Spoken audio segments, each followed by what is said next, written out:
Well, good afternoon. Welcome to Lehigh County Authority Board of Director meeting. Today is Monday, August 24th, 2026.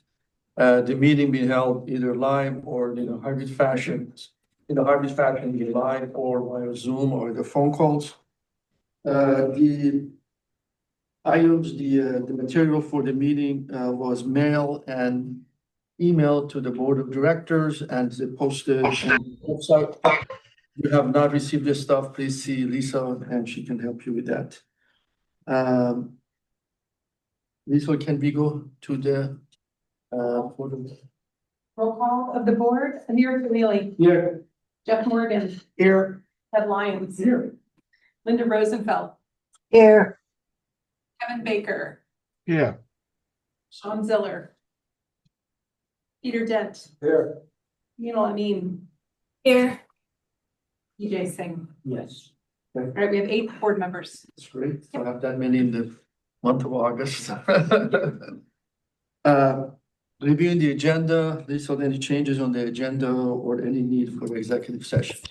I have a few things changing. First of all, we would like to take the finance and administration items slightly out of order. So we deal with the tapping fees first, since we have a guest here to present those.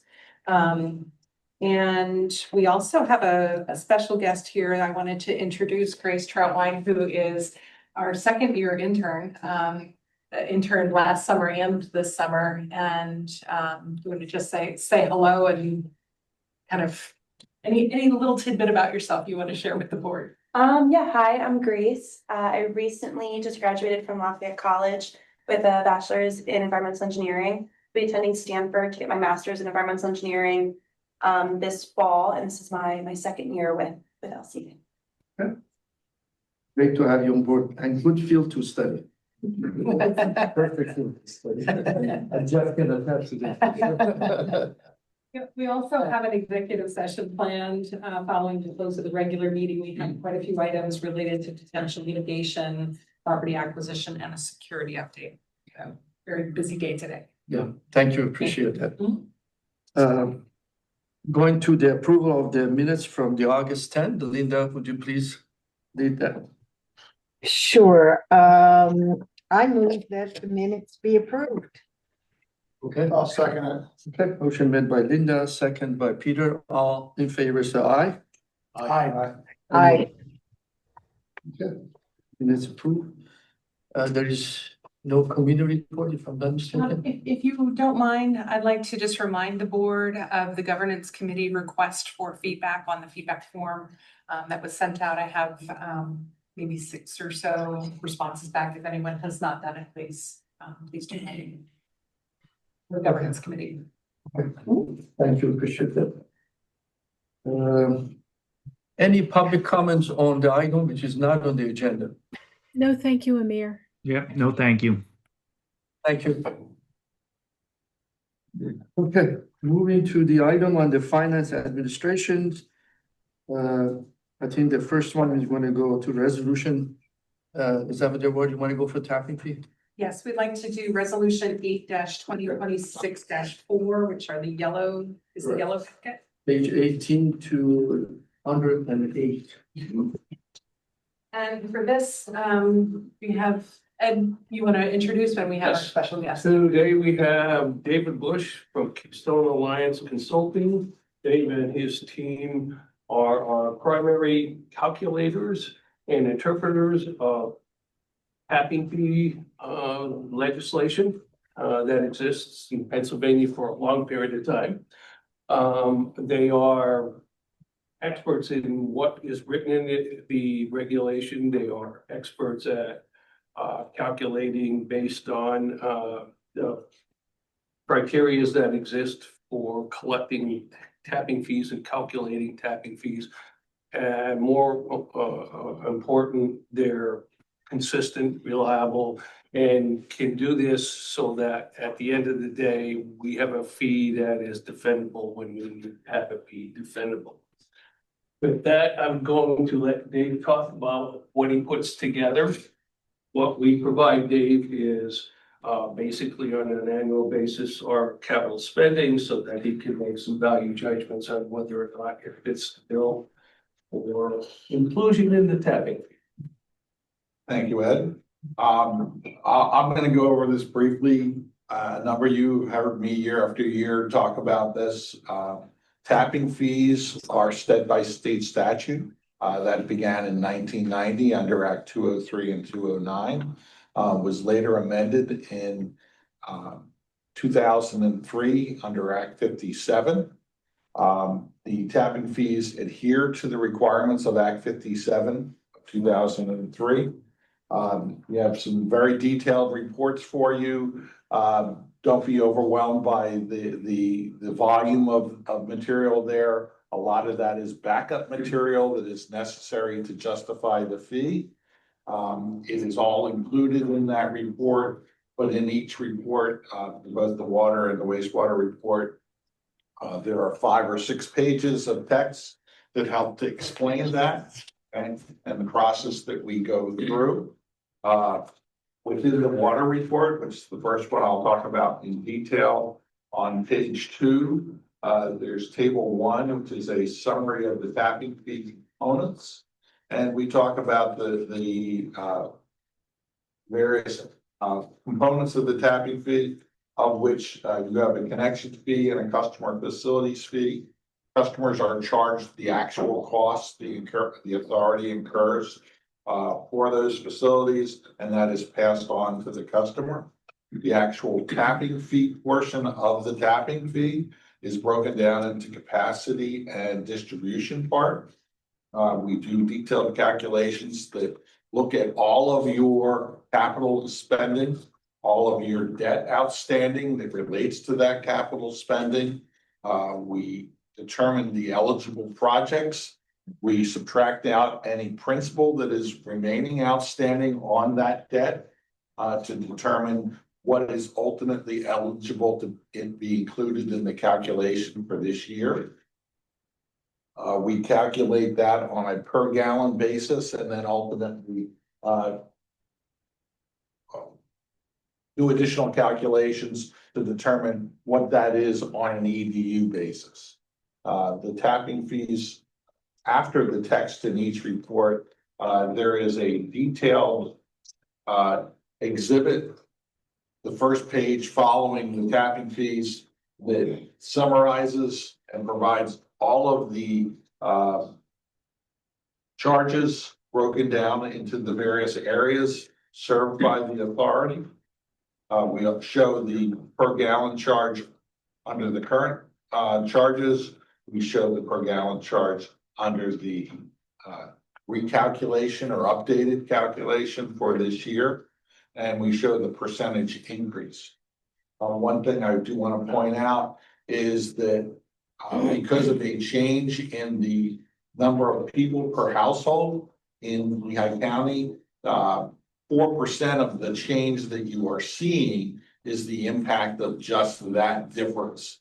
There are more people per household, basically 0.1 additional people per household, going from 2.5 to 2.6 people per household in the county, which changes the gallonage per EDU, which then changes the resulting calculation for the current year, as well as other aspects that change the fee, which is additional capital, the payment of debt, the trending of that capital cost, all impact the fee from year to year. And that's part of our calculations. And all that detail is on the many exhibits that follow the text of each report. Question. Yes, sir. This was 1990. Originally, the original tapping fee legislation was in 1990. What happened before 1990?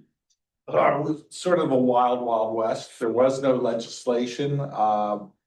Facility or municipalities and authorities had what was commonly referred to as a customer facilities fee. But there was no statute requiring it to be calculated in a certain method. The Builders Association and PMA and a number of other organizations got together, and there was a big push or a standard approach.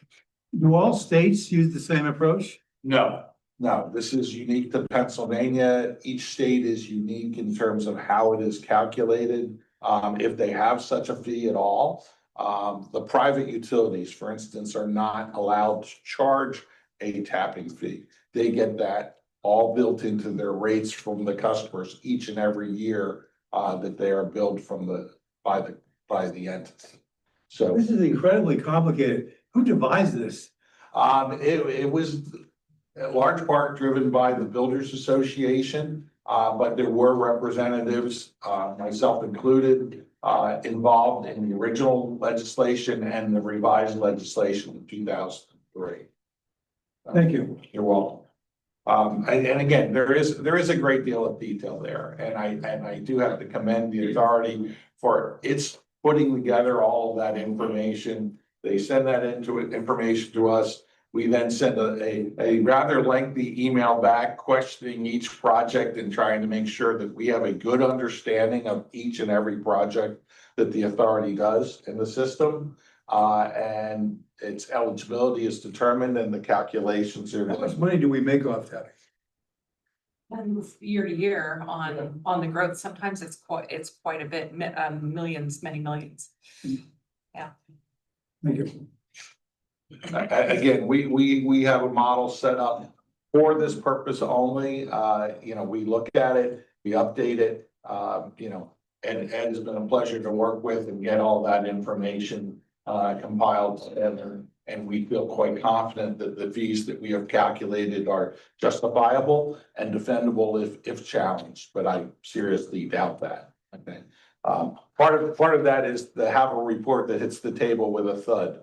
Okay, because in order for it to be challenged, someone would need to digest all of this information and come back to you with a legitimate complaint.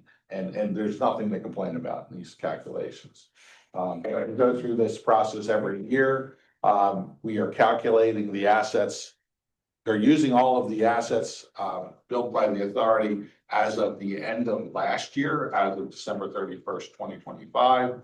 We have trended all of the costs to the mid-year point of this year, okay, in that calculation. And we pretty much like clockwork are here every July or August presenting this to you. Are there any other questions? I don't want to lengthen your meeting any more than I should. Question for you. Have we ever been audited by state for this tapping fee?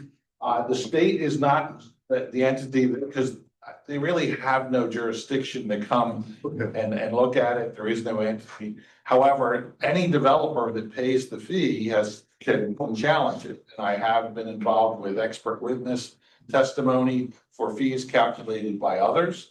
I have had one of my calculations challenged, and many years ago. The end result was no change in the calculation as prepared. It's an extremely arduous task to go back and review all of this and to challenge it and to then redocument it if necessary. And that was done, and the other firm that is qualified in the state that does this work came out. It was within a couple pennies, so insignificant difference. So this cost of the tapping fee, the builder will put it part of the cost of the building. Is that correct? That is correct in every case. So their incentive is to lower the cost of tapping fee because the cost of the building alone would be cheaper. Is that correct? And that is correct. However, again, if you want to build it in these communities, it is applied to everyone equally in terms on an ADU basis. So everybody is paying their fair share. And that's really the intent of a tapping fee, is to have people buy into your system. Because your existing customers have been here for many years, paying user fees, which includes debt service on capital. The reality is a new customer comes in and they are made equal, okay, only after they pay this tapping fee. And they're buying into a solid system with a good financial, finances going forward, a sustainable system. That's something worth paying for, quite honestly. Thank you, appreciate that. You're welcome.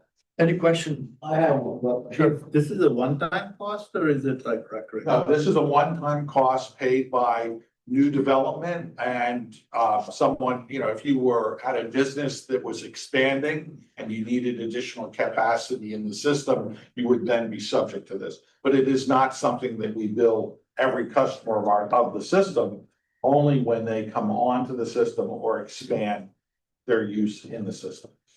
And the difference between capacity and distribution is like, distribution is your pipes and stuff, and then capacity is. Yes, distribution is just the smaller size pipes. It might be 8 or 10 inch smaller. The rest of the system is considered capacity. It's the treatment facilities, storage facilities, and the transmission facilities in your system. And what are the contributions that are listed here? You know, you have capacity, then you have contributions. What's a contribution? Is that something that? Okay, there are lots of contributions, such as if you receive a grant, that comes off of the eligible cost because you did not pay that cost. Okay, also developers will, in many cases, build their collection system on their distribution system within their development and then convey that to the authority. In many cases, we show those assets in the calculation and then we subtract them out, just so it's clear that they shouldn't be included as authority billed assets. Thank you. You're welcome. Just one last question. Do we I have a couple clients who do an annual or biannual check on industrial commercial users to see if they have enough EDUs and then they make them buy capacity. Do we do anything like that? I mean, it doesn't really apply to residential, but do we ever do anything like that? We do, although the vast majority of sewer customers are township or borough, like we don't actually bill the customers Oh, okay, directly, the gotcha. townships bill them. Okay. So that's really more on the townships to manage that. We do occasionally look at those, especially the large industrials. Mhm. And then on the water side, we have the tapping fee converted to a pipe size. So it's not specific to how much water they're using, it's the amount of capacity that can go through that pipe. So we're not needing to go back and ask them to buy more for that. It's a small one. Any other questions? Go ahead, please. It's not a question, just a process. So the tapping fee is required to be adopted by resolution. And we have stated in the resolution that the schedule of rates and charges would be updated with an effective date September 1, if it's approved today. So we will need to turn that on so we can to get that. Thank you. Would you please, Don? Yes. Mr. Chairman, so for consideration for the board is resolution number 8-2026-4. It is a resolution establishing the various components of LCA's capital recovery fees for the various suburban division water systems, as well as the capital recovery fees for the various suburban division wastewater system. And as Lisa indicated, it would come with an effective date of September 1. Let me have a motion. I'll make a motion. Okay, thank you, Jeff. I'll second. Okay, motion made by Jeff and second by Peter. All in favor, say aye. Aye. Aye. Any opposed? One, motion passed. Thank you, nice to see you on our annual trip. Thank you. Nice to see you all. Pleasure working. Yes. Going back to our finance and administration is 2027, 2031 suburban division. Preliminary capital plan presentation is in white pages. Board packages is pages 8 to 10. Great, so for this one, again, as we did last time, we distributed the summary sheets, just listing the projects in the suburban division and administration capital plans. And then for those of you who are here in person, we have a full packet called project detail sheets, and we'll get those out by the the folks who are on Zoom. We do have a fairly detailed presentation to share, and I'll dig right into that. So last time we reviewed the Allentown Division capital plan, and today we are talking about the Suburban Division and the administration project. So I'll go through some of these preliminary slides rather quickly. This is very repetitive of what we did last time. But just a reminder, the key message here is that this is a plan. It's not a commitment. It's conceptual, so we understand what's coming down the line. And then we have lots of other shots at it through our annual budget, project approvals, and financing to get really specific about project. We did review the Allentown plan at the last meeting. Today, we're doing the Suburban Division plan, and that will open then the comment period that will go for roughly a month. We'll be back in October for a final review of any changes. So this plan is our Suburban Division plan. I have a couple of highlights that I wanted to share with you before we dig into the details. This plan is up by about 20 million from the prior 5-year plan. And there are some major drivers for that. The most significant driver for the cost change relates to the pretreatment plan. Last year, we had taken out some of the long-term projects, just not being sure where we were going with it. This year, we put them back in because we think we're kind of honing in on a solution there. We'll get into the details on that. There are some additional projects that I wanted to highlight as drivers. Certainly, there's some small water system projects that you'll see that are kind of coming to fruition. The technology projects that we are expecting to see from the IT master plan that's being completed right now, we wanted to incorporate that into this plan. So we have the dollars earmarked for that, or at least accounted for.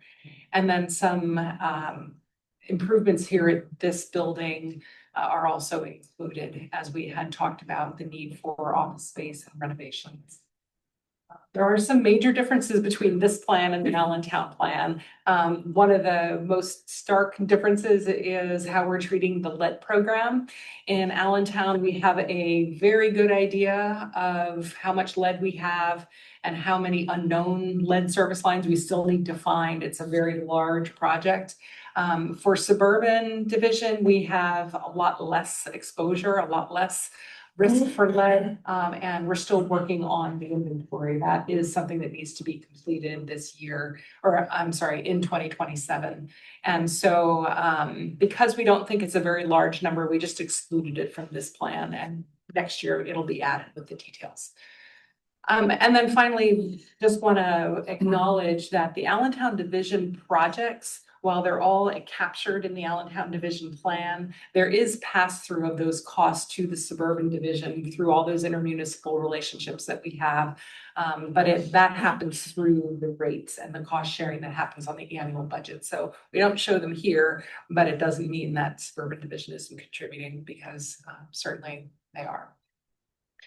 And then kind of a new twist to this plan is how we're thinking about industrial growth. And we've faced new pressures related to industrial growth in our Suburban Division. And so that has driven us to rethink our timing on pretreatment plant. We'll see that in a couple of slides. We also have some unknowns around water supply, and those are kind of in the process of being defined and will be added kind of at a later time. And then what we have not included are project reimbursements from the developers. So there are a couple projects that are in here that we know we'll get some reimbursements for, but until those agreements are really worked out, we didn't want to guess at what those are. So those are not included. And from there, we'll turn it over to Chuck to review some of our projects, or all of our projects. Thanks. Yeah. So we'll begin with the administration projects for the 2027 to 2031 capital plan. The list here, you can read it, starts with computer system, hardware and software upgrades, GIS, geographic information system upgrades, and application development, IT master plan update, document management, disaster recovery and security upgrades, CMMS upgrades that are computerized maintenance management system that operations uses continuously. As Lisa mentioned, the four main office improvements, there's money for design and planning. The scope of those improvements are to be determined right now. And then our DNC, building and distribution and collections building in Allentown, it's very old. Probably doesn't satisfy all the current code requirements and it's in dire need of upgrading. And there's design and planning and design money in for that project. So, all those IT projects, Chris, we approved some money to have a consultant give us what is nice to have and what must we have. Are these the outcome of that study, or this is just a placeholder number? Some of those are recurring yearly, and some of those are kind of born of conversations and expectations of the output. We haven't received the final document, but we've gone through the first two stages of it. And we believe that those are going to be solid numbers for us to use in 2027 based on expectations of the output of the master plan. Right, so that cost is included already Yes. in that project. Yeah. Yes. Some of the heavy hitters there, Chris, are the document management and the CMMS. Anything else in there that we know are like must-haves coming out of the IT master plan? No, I think document management is of all the 9 groups that we've met with multiple times, document management has come up in every group as a high priority. That one, to me, without seeing the final document, is going to be the highest priority item on the list. CMMS upgrades is an ongoing struggle we've had, and that is also kind of number 2 on the list. Second to that would be, and beyond that, I think we're going to see a lot of items related to cybersecurity and disaster recovery. So security and disaster recovery are going to be bigger items in 2027, 2028 as well. So Chris, not to get too far into the weeds, but what are we gonna be spending $1 million on, just big picture for document management? So I think arguably a good portion of that is going to be about design and implementation. And then there's going to have to be a substantial portion about related to digitization of paper documents as well. We have rooms of paper documents downstairs that we still need to clean out. We're going to have to buy space and storage for all of this. And space and storage is on the cloud. So we're going to have to engage with a larger cloud hosting partner to support the document management initiative. Okay. And then we have a new project under admin, and this is a single point of failure study. This is a study across all divisions to identify critical infrastructure that has a high consequence of failure and no redundancy. So this study will be used to prioritize future capital projects. So here we have a really nice slide showing all our water systems. You can see the outlier up there in Moore Township, Northampton County, but the rest of them are in Lehigh County, with the light blue being what we call our CLD or our Central Lehigh division, and then the dark blue is the city water system. And these are the annual water projects in suburban. Our annual projects, there's a breakdown on the next slide. It's smaller projects, including general equipment, fleet, mobile equipment, and other initiatives. And then we have our water main replacement projects. And the cost there, we're showing design money in this year and next year. And then following that, 1 million, 1 mile of water to be replaced per year. These are the projects that are under the annual projects, these smaller initiatives. And here are the system improvement projects for water, starting with North Whitehall Township, North Whitehall Division Water Systems, Supply Study and Improvements. This project is to construct a second interconnection with the Northampton Borough Municipal Authority that provides water to our North Whitehall division. We have a single point of connection. It's a resiliency issue, and it's also an issue where a second connection would improve fire flows and distribution. So that second connection will be made, if you're familiar with Sand Spring Road in the vicinity of the turnpike. Next project, water systems. I'm sorry. Yes. Approve some money this year for some study. Is that, do I recall correctly, or that? I think you approved money for design. The design phase, yes. Design, yeah, Okay, so this is the capital. this is the construction. Yep. The next project, water systems master planning and water quality studies. This is directed at our smaller systems, and it's to assess the storage and conveyance, the condition of those systems, and perform a master plan, put together a master plan documenting all the condition assessments of those satellite systems. Next project, which is currently in design phase, it's upper system pump station water main extension. So that project is being partially funded by a large industrial user, Eli Lilly, that's to be constructed. They're to develop on the north side of I-78. And we are taking advantage of a casing pipe that we purchased from Upper Macungie, and we ran a capped water main underneath it with this future development in mind, with a future development.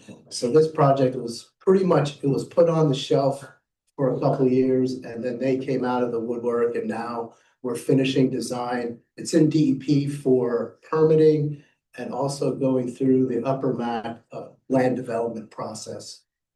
So that we will start construction next year. We will bid it toward the end of the year, and then next year will be construction. Water meter replacement program, that's next. That is a project that Capital Works coordinates with customer care, and we prioritize old meters and meters that are no longer operable and replace them every year. If you recall, on August 10th, Amy Kunkel was here to procure a bunch of meters. That's our project. How many more of these meters do we need to change? Do we have an idea, or is something by the time we're finishing, do we have to go back from the beginning and fit? Yeah. Yes. Probably, yeah. I think it's a continual program here, because there's so many meters. But we do change the complexion of the project. Some year it can be focused on commercial meters. Some years it's focused on residential. Amy's project was residential. And that may change in 2028. The next one moving down the list, Central Lehigh System Supply Improvements. This project is focused on increasing production from existing sources and also developing new sources to meet changing industrial demands, increasing industrial demands in our Central Lehigh system. Included in this project is also an emergency interconnection with South Whitehall Township, which we call the Bortz interconnection. So this project, the physical construction under this is going to be the Bortz interconnection, and the rest of it is a lot of studies to increase our supply in Central Lehigh. Next project, Bliss Acres water quality upgrade. So this project is a result of PFAS being detected in the 2 wells that serve Bliss Acres in Upper Milford Township. And the PFAS levels exceed the MCL, the maximum contaminant level established in 2023 by DEP. So we have to either treat those wells or interconnect them with our Central Lehigh system. And we chose to interconnect them. It had a better long-term payback, lower operation and maintenance, and avoided the physical restrictions of space at the site. So this project is to begin construction next year. construction over 2 years to interconnect us with Central Lehigh, where we call the Kohler system. It's in Upper Milford, where we push water from Central Lehigh to Upper Milford. And then the last project on this list is Applewood Pump Station upgrade. That involves replacement of 2 jockey pumps and associated equipment to improve resiliency and increase capacity of that station. That pump station is fed from our reservoir 1, and it pushes water to our high system in Applewood. Continuing on with the system improvement projects. First one there, we have small systems generator replacement. This project is to replace old generators that are at the end of their useful life as determined from an asset management study.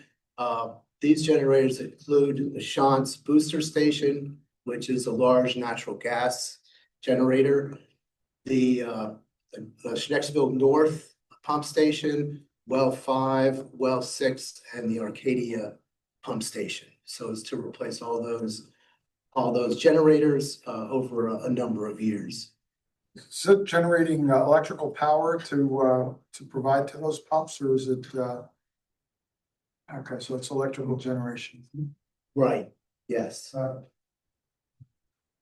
Yes, okay. Yeah.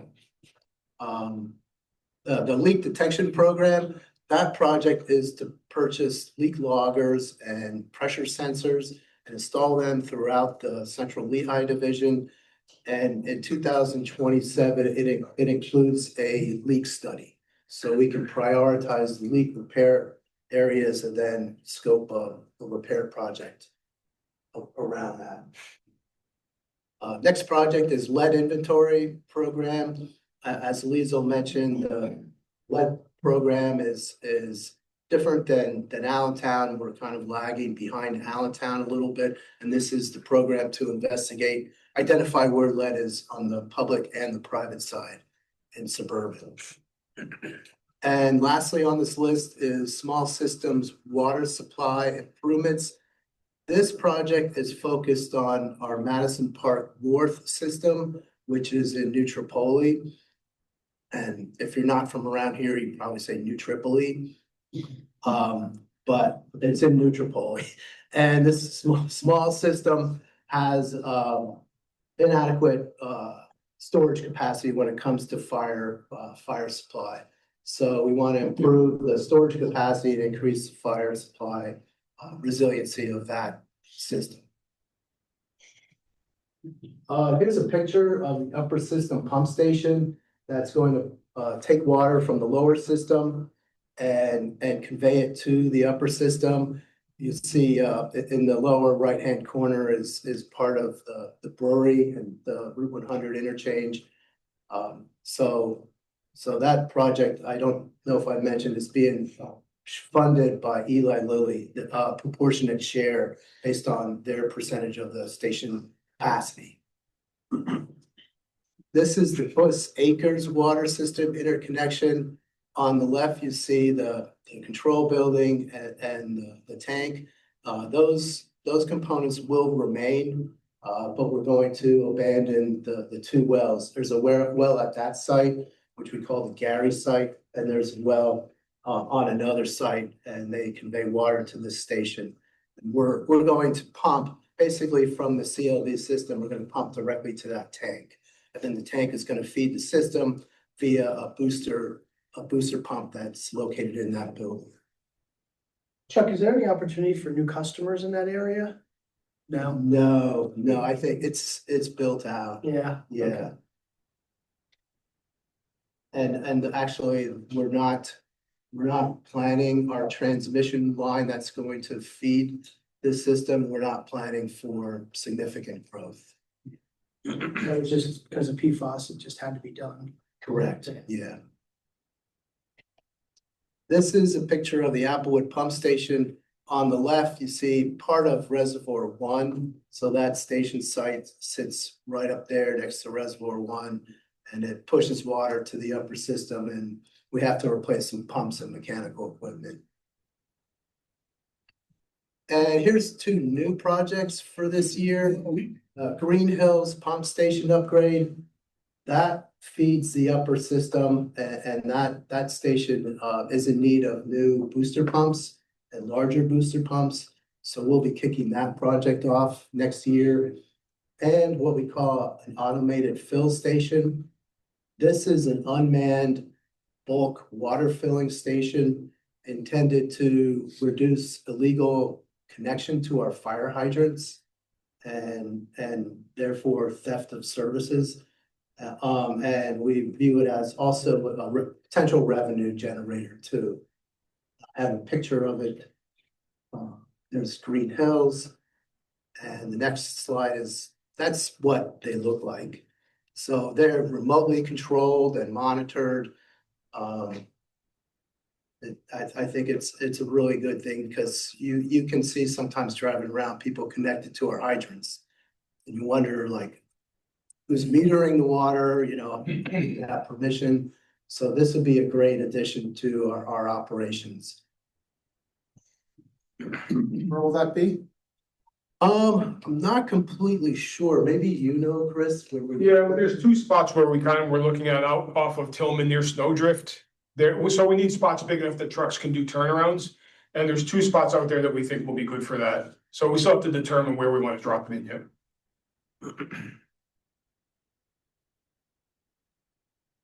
Okay, and this slide's a little too complicated for me, so it's Ed. Okay, so we're gonna spend altogether about almost $41 million in capital project spending. Where it's coming from is almost 24 million will come from operations and operating cash reserves. We will need to borrow about 17.1 million to pull this off, and that'll give us a total of the $41 million that we expect to spend. Looking at a few more details on cash operations and reserves, $23.8 million. Annual projects will take up about 10.9. The water main replacement project will be funded by cash of 4.3 million. Water meter replacement projects of 3 million coming from cash reserves. And then other miscellaneous projects, you saw the list of $5.6 million coming from operating cash and reserves. We do build into the suburban water model for this cap plan about a 1% increase per year.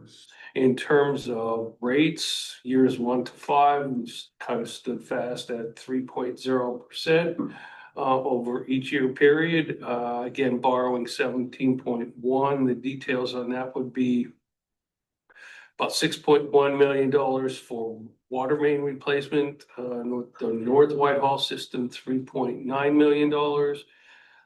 Bush Acres, 3.4, and then a grab bag of all the other ones, $3.7 million. So total borrowing of 17.1. That number depends how much we get compensated, so the number could be less. It could be less, yes. So this is excluding. Yes, I'm not including any, Sure. I'll call it favorable funding. Sure. When you're contemplating borrowing right now and you're going out 5 years or more, what kind of interest rates are you thinking about? About 4.5% right now in the bond market. I mean, if we can do Penvest, we'll look at Penvest, depending on the nature of the project, timing, et cetera. But I've tried to stay conservative by using 4.5%. Is that conservative now? Yeah, so I don't wanna say we're gonna have lower debt service when in fact we may not be able to do that. So the market is around 4.5 right now, and that's for 30 years. And believe it or not, once you get into the Penvest realm and at 1%, it's a nicer interest rate, but that's down to 20 years then. So there's a trade-off. This is just by year, what we expect. You can see the capital by year, $12.6 million in the first 2 years, 12.5. Then it kind of ratchets down to 6.5, 5.8, and then 5.4. Again, the user charges of the almost 21 million to 24 million, showing coming from 1% increase in volume and 3% in rates. Other operating revenues, we keep static as an expectation each year. Non-operating revenue, same thing.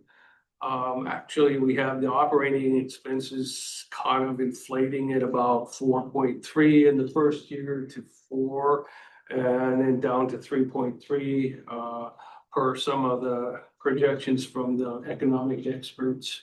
We have $3.5 million of debt service from our current debt that's run on 3.5 to 3.6 for 2031. And with the borrowing of 17.1, we'll add an additional 300 to almost $1 million as we go along in time. Just again, some of the metrics, talked about the volume increase and rate increase. So altogether, the customers, our revenue will go upward by 4.03. We're carrying an unrestricted cash balance that ranges from 6 to 7 plus. And actually, the nice thing is that days cash on hand are 182, 182, 183, 183, and 182. And so I look across the debt service, we're pretty much at 2, except for 1 year, and we're well above target. So That doesn't include anything on the lead replacement for Suburban, is that correct? No. Yeah. And then just with lead replacement, what was the last year that lead was installed in the piping, and also last year for galvanized? Lead 74, or am I wrong, or? No, lead was banned in like 91, 2 era. The Allentown's a little bit different because they did pass an ordinance in 1954, 1955. But on the Suburban division, we don't necessarily have that, and we have to go by the state ban that was, I forget, it was 91 or 92. So have an impact on the new building on what? Yes, but we're really not finding much lead at all, especially in like the central Lehigh division. There's some in like the Emmaus and or Slatington areas. But as far as I know, we haven't really found any lead in, central Lehigh or Floyd Hall or anything like that. So it's pretty limited in scope in the Suburban division as opposed to Allentown. Thank you. So a couple of items that are not included in this analysis, we just wanted to call them out. Most of them are upside type potentials. First of all, the increased revenue from new large user or users is really not included. The 1% annual volume increase is roughly what we've been experiencing in normal years. But if we have a year where we have 1 or more new large industries moving in, that could definitely change what the future looks like. We also expect some direct developer contributions for projects that are not included in this analysis. So the pump station, as Chuck talked about, serving Eli Lilly, that is not factored into the financial analysis. We need an agreement with them and work out those details, but we do expect that. And some of the water supply projects that are still a bit undefined, we also think we'll have developer contributions for those. On the Bush Acres PFAS project and the interconnection, that is one that potentially might be eligible for grants through PennVest, because there is specific grant funding for PFAS projects for water systems. So we'll be exploring that later this year. October deadline. Yeah, so while we have it in the bucket for borrowed funds at 4.5%, if it goes through PennVest and we get some grant funding, it'll look different and better. And then kind of on the downside, we do expect some cost increases to our water supply purchase from Allentown, based on the treatment plant upgrades that are happening at Allentown. And that hasn't been totally figured out or captured at this point. So just wanted to give you a sense of what's missing or what's still unknown as we look at these numbers. Lisa, I got a question if I may. Yes. Just wondering, one of the things we've struggled with in the past is actually getting through the project list. And I wondered how Chuck and the team felt about that. I saw Amy has a huge long list of projects she's responsible for. And I was wondering what our 26 performance looks like with regards to our expectation for 27. How confident are we that we're actually going to spend that money on those projects? Tucker. Yeah, we have an update on 2026 coming in the first meeting in September for you, but basically we're tracking about 50 million of the 60 million plan, so we're underspent. So there are reasons for that, and some of those reasons might go away depending on what the project is. We're having some challenges with the lead program.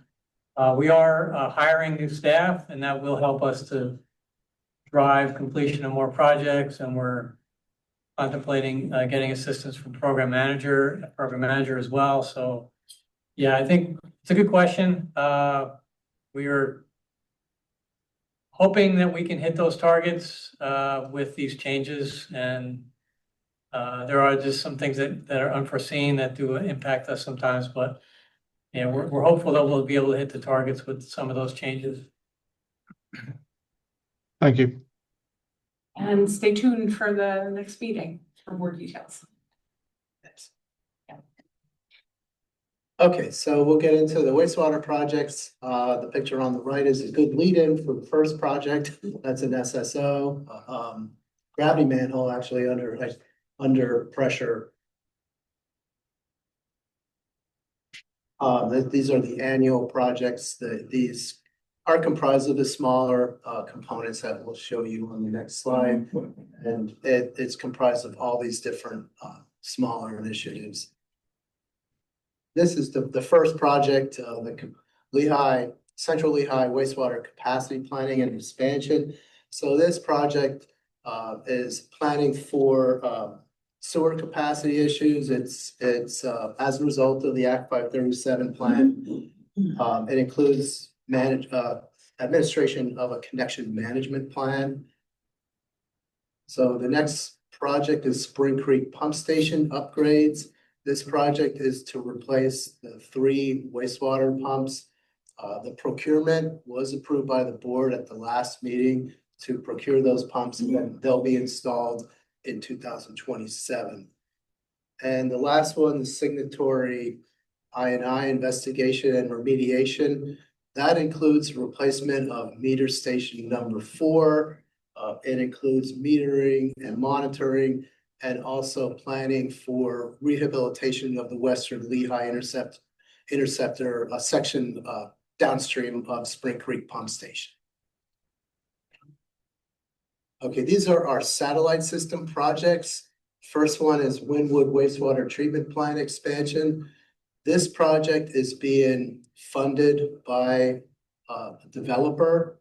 The developer is called Access Rising Sun. They're constructing a 105 unit single family house development next to on property adjacent to our wastewater treatment plant property. The plant needs to expand from 60,000 gallons per day to 90,000 gallons per day. Developers funding this, and it's going to be constructed per LCA specifications and standards. So we anticipate, our cost there is just administration and management costs. We're not funding the construction. We think it will start construction toward the end of next year. The first phase of the development does not need to expand the plant. There is some reserve capacity now, but the build out of the development needs the plant expanded.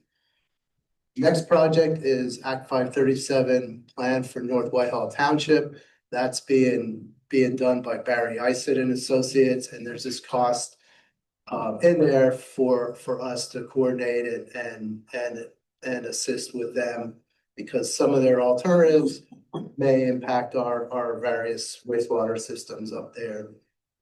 The next one is Heidelberg Sorry, Heights. just gonna report, Yeah. when's that gonna be completed? I think early next year. It was supposed to be done by now. There's been staff issues, It's been what? staffing turnover at various, so Oh, things are delayed because, well, that's one of the main reasons. okay. Okay, next project is Heidelberg Heights I&I investigation and remediation. As you probably know, we're under a consent order, an agreement with DEP to eliminate hydraulic overflows at the plant and hydraulic bypasses. To date, we've replaced all the vitrified clay sewer main and laterals up there. And this year we did a private side lateral lining project on a section of the development with the highest incidence of problems. So we're monitoring the post-construction flow trends to see what we need to do in the future. There's funding there for more private side rehab to be determined. Next one is Sand Spring wastewater treatment plant improvements. As you hear, many months from Andrew's compliance report that we have violations out there. This is for small process improvements to assure continued compliance with DEP. There's no large construction projects included here. Those are to be determined. The Sand Spring, just help me if I'm recalling correctly. The nitrogen number was high and we find out somebody was dumping. Is that the one? I'm Yes. mistaken. Yes. So our improvement is make sure those guys do not dump or what they're gonna do. I'm just trying to see what is in our control, what is out of our control. I think we need a little bit more time to somewhat evaluate to see if there is still an issue. Now that we've removed that source, the plan has been pretty awesome. Everything's been looking pretty good, so will we have to make these improvements? I think we need a few more months to sort of evaluate how. So do we have a written agreement or criteria or what they can dump and what they cannot dump? Is that correct? There are rules and regulations. Every single compound that could affect the wastewater treatment plant is not listed in there. It's pretty vague. And quite honestly, a lot of the people that have a commercial establishment don't necessarily know. So there's could be potential like this to happen in the future, not only at this plant, but elsewhere. We are just sort of lucky enough that we were able to find the source. We can't find them, to recover. Since We don't have a specific what they can dump and what they cannot dump. Yes, it's a little bit more different in the Allentown system because we do have an approved EPA pre-treatment program. So the limitations and the monitoring is a lot more in-depth. But so most of the smaller systems, we don't have a system like that in place. With the plants being as small as they are, it's not really normal to have an EPA approved program for something like that. Thanks. Yep. Okay, moving down the list, Lynn Township wastewater treatment plant improvements. This project is to replace components of the aeration system out there, blowers, piping, valves that were determined from an asset management study to be in poor condition and at the end of their service life. That project construction will begin next year. Next one, Lynn Township I&I investigation and remediation. We are similar to Heidelberg Heights. We have a corrective action plan out there at Lynn Township from historical hydraulic overloads. We know there's an I&I problem. We've done a lot of manhole rehab up there, but more work needs to be done to identify where the I&I is coming from. We need to do updated CCTV work and likely some private side investigation. And the last one on the list is small systems generator replacement. Similar to the project on the water side, we're going to replace some generators that are at the end of their service life. There's two generators, one at the Lynn Township wastewater plant and the other one at Heidelberg Heights. And this is a picture of the Wynwood wastewater plant in Whitehall, North Whitehall. In the foreground, that's where a new sequencing batch reactor tank. It's going to be built by the developer. And now we get into our pretreatment plant projects. The first one is an annual project, and it's for smaller annual capital initiatives over there, repaving projects, SCADA improvements, HVAC, purchasing equipment that needs replacing. And that's as a result of asset management studies. And the next one is long-term planning. Long-term planning is needed at the pretreatment plant to anticipate and accommodate future growth. And that's just to address the planning and preliminary design needs there. So just before we get into the rest of the pretreatment plant projects, I wanted to kind of set the stage of what we're trying to do here and what we're the thought process behind what we put in the plan. And as we've been talking now for approximately 5 years, we know that the pretreatment plant requires significant upgrades at the end of its useful life. And we've been really struggling with how we do that from a financial perspective. How do we invest in this facility when we have limited customers and unsure about the future ability to capture revenue? We also looked at the option to decommission the plant and what that would impact that would have on our region, which is not favorable. So overarching strategy where we've settled in terms of what the future of this facility looks like. First of all, very important component is that Boston Beer has made the decision and they are moving forward rather quickly on installing their own pretreatment plant at the brewery. And having Boston Beer pre-treating independently changes a lot about how we operate this facility and what it will take to upgrade the facility.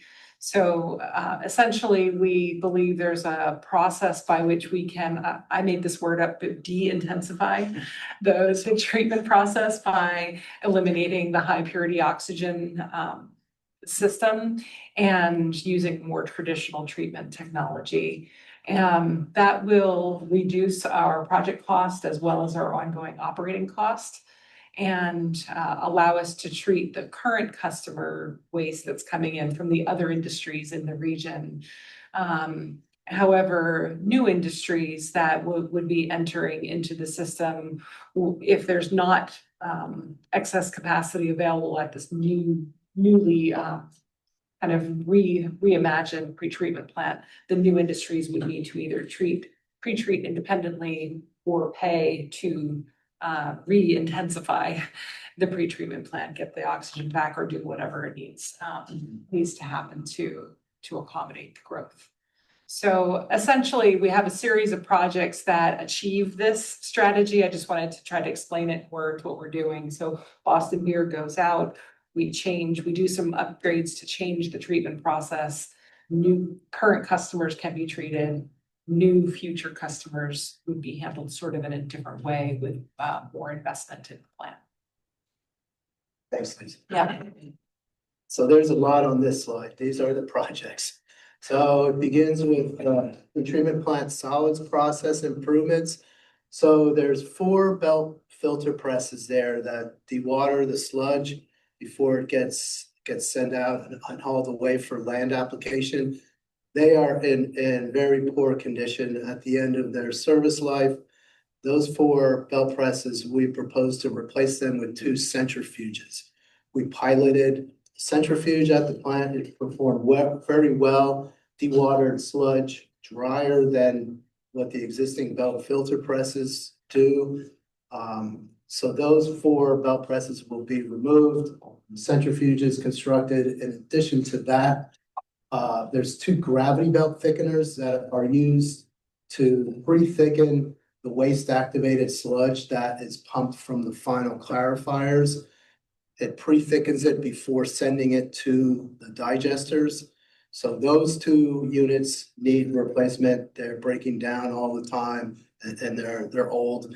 And also the sludge conveyance equipment, from the belt presses to the offloading hopper area where Synagro trucks come every day and they haul sludge away for land application. That whole system needs to be upgraded. So there's a lot in this single project. And we're going to do detailed design next year. We're gonna start preliminary design this year. So the next project, Just a comment on that? Yes. I mean, those projects can have a really, really good payback. You know, if you're going from 12 or 14% solids from an old belt press from the 80s to a brand new centrifuge at 25% solids, you're not hauling water out the gate. So yeah, it certainly is a good, makes, while the number may be big, it certainly. excellent point. I think, Jeff, the piloting results, we were in the low 20s on the Right. percent solids Yeah. for the centrifuge. So that's very encouraging. Moving down the list, we have the phase one electrical system improvement. Yes. Is this the one that the Lehigh County Commissioner are supporting, or this is coming from the capitals? We're gonna talk about how we're paying for all this on the next slide. You know, the other thing, that's something that I've been pounding on for years. I think Jeff made a very good point, right? I think as there are efficiency improvement, right? We gotta capture those things, right? I think this is something that, this is not only the fact that the equipment olds and they could fall apart any minute that we have to replace. But this replacement is gonna save you, I don't know, another $200,000 on efficiency, right? So we are capturing the cost, but we are not capturing the efficiency. I don't know, I know it's difficult, right? But even this $1 million is like, right now, sort of a guess, right? You don't know what it's gonna be, right? 80% correct. So I'm just trying to build the fact that as we are putting capitals that is gonna improve efficiency, we capture that efficiency, in our budgeting process as well. I will respond to that and say that especially for the pretreatment plant, we have paid a lot of attention to that. At this point, at this stage of planning, we don't have all the numbers yet, but Ed has done an awful lot of work to try to map out future of the pretreatment plant and see where those savings are coming from, especially because we're also losing the flows and loads and road revenue from Boston Beer. But seeing the reduction in flows and loads from Boston Beer should have a resulting decrease in operating costs, but we're trying to capture through some modeling. Again, my comment was much bigger pictures, right? Trying to bring the cultures that as we bring capitals that has a side effect, efficiency, we gotta start thinking about it and capturing it as well. Thanks, Amir. Moving down the list, we have the phase one electrical system improvements. The phase one consists of replacement of substations number 2 and 4. We did an electrical condition assessment of the substations and switchgear and determined that those were the most critical substations that needed replacement. Right now, we're preparing to bid the procurement of the equipment. We're waiting for the Upper Macungie Township engineer to complete a review of our design before proceeding with bidding the equipment. And then we'll get into, it'll probably be close to a year lead time on that equipment. So I'm showing budget in 2027 to purchase the equipment and then install it the following year. Phase 2 electrical system improvements, that consists of the main switchgear, which is about 37 years old. That is also in need of replacement along with substation number 3 and various motor control centers throughout the facility. So that project will lag a little bit behind phase 1, but it's going to be finished within the 5-year window. The next project Liesl was referring to earlier, which is conversion of the aeration basins from pure oxygen to ambient air. And that would save a lot of money in the long run because the cryogenic system is a single highest power consuming process at the plant. So that would allow us to decommission cryo and introduce ambient air into the air decks, possibly putting diffused aeration in or improving the mixing to efficiently transfer the ambient air. And the last project is the waste receiving station improvements. So the waste receiving program out there, it's a huge revenue generator for LCA, as everybody knows. It's very important to optimize that process and the protocol for waste haulers coming in and offloading. If you go to the plant, if you visit the plant just for 5 minutes, you probably will see 2 trucks come in. There's 60 to 80 trucks a day that come in, and we need to optimize to upgrade one of the stations to be able to simultaneously offload 2 trucks, to have the capacity to offload 2 trucks and improve the traffic flow through the facility. So right now the trucks offload in different areas. It's a traffic flow problem. It can be a mess with spills. So we would be doing like some spill containment as part of this, and getting the existing waste receiving station up to the standard and with adequate capacity to take in more trucks. You try to market that. Actually, it's marketed sort of, Jacobs does it on our behalf. They market it and they're Is there a marketplace there to be, and if so, how is it, what's the competitive environment in that marketplace? Well, Delcora and Hazelton are probably the closest. So Delcora, being down at Chester, are probably our single closest competitors. But like, I don't know how Jacobs markets it, but it's like build it and they will come. Like, people know. Is this worth, to Mayor's point here a little bit, is it worth investing in something here where you get a return on it, i.e. you make money? Yeah. We make a little over $3 million a year on hauled waste, so it's significant revenue generator. Part of the challenge that we have is the amount of allocation we have available for hauled waste. We're almost maxed out with what we're allowed to take by agreement. So we need to really try to maximize the kind of waste that we're getting. Agreeing with whom? With the Western Lehigh communities. We have, because the pretreatment plant is part of the Western Lehigh system, we've got, is it 216,000 gallons per day allocated to the hauled waste program. We're pretty close to that now in terms of volume. But if we can get higher revenue generating types of hauled waste, because there's different rates for different types of waste, that could maximize our revenue, as well as getting the hauled waste into the digester side out of the liquid stream. That actually saves us some money in capacity for the rest of the customer. There's lots of good things with this project. Right, there's a lot of waste that can go directly to the digesters. Boston beer going away, you couldn't increase the hauled waste that could be accepted?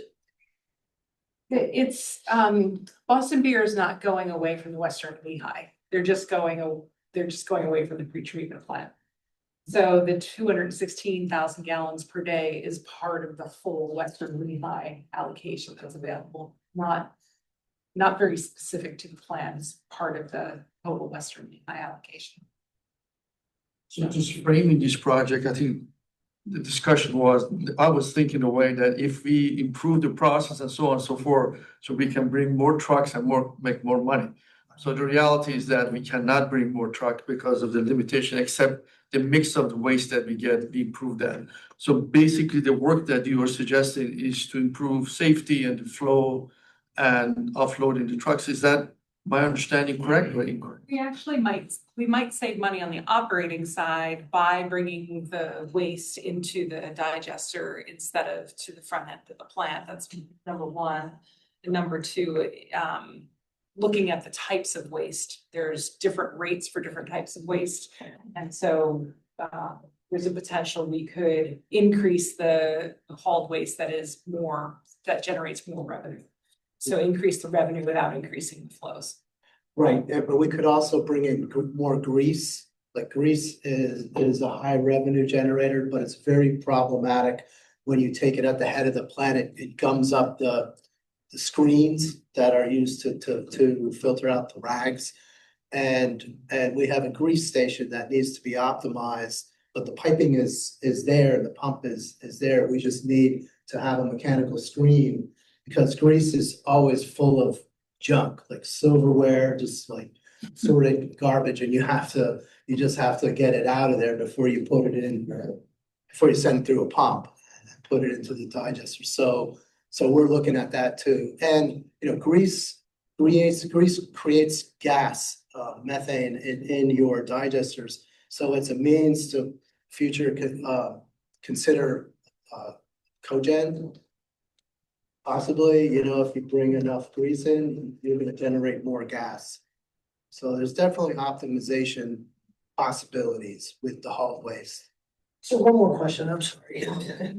If you wanted to bring in like 316,000 gallons a day of hauled waste, what would have to happen? You'd have to buy capacity from somebody? I'm sorry, I'm just. Well, it's on an annual average, I think that 216,000. So they could bring that much in a day, but the annual No, average. but I'm saying if you wanted to increase that annual average, what would have to happen? We'd have to get allocation back from a user that isn't using it and have agreement from the Western Lehigh communities that goes to the hauler program, not to the pool for other development. I mean, in a nutshell. Okay. All of our allocation is allocated. Oh, okay. So. Okay. So it's possible, but it's not an easy. Right.